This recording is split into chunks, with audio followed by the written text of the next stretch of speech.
চায়ের সঙ্গে এক নিবিড় সম্পর্ক রয়েছে প্রতিটি মানুষের। আড্ডা হোক আর ঘুরতে যাওয়া, একটু সময় বের করে চা পান করা একটি নিয়মের মধ্যে পড়ে।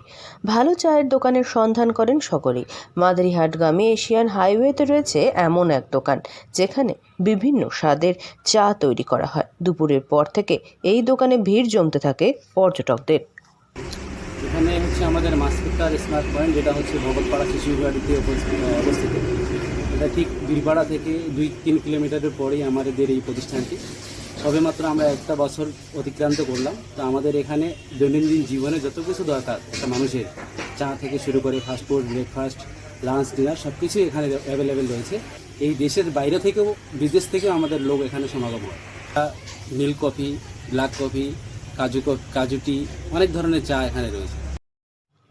যদিও দোকানের মালিক কৌশিক দাসের কথায় তিনি সকাল থেকেই দোকান চালু করে দেন, তবে চা পানের হিড়িক দুপুরের পর থেকেই শুরু হয় সকলের। এই রাস্তা দিয়ে যেতে হয় জলদাপাড়া জাতীয় উদ্যান সহ ভুটান এবং নানান পর্যটন ক্ষেত্রে।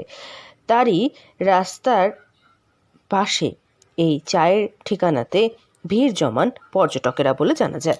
जी जी, ये मास्टर कैफ़े पॉइंट जो है अपना, यहाँ पे बहुत अच्छा चाय मिलता है। कुल्हड़ का जो टेस्ट है, कुल्हड़ के चाय का, वो बहुत ही अलग है।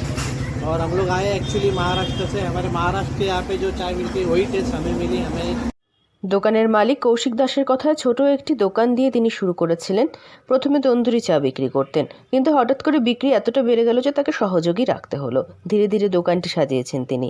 এখন তার দোকানে 4 থেকে 5 রকমের চা পাওয়া যায়, তবে চকলেট চা এই দোকানের বিখ্যাত চা।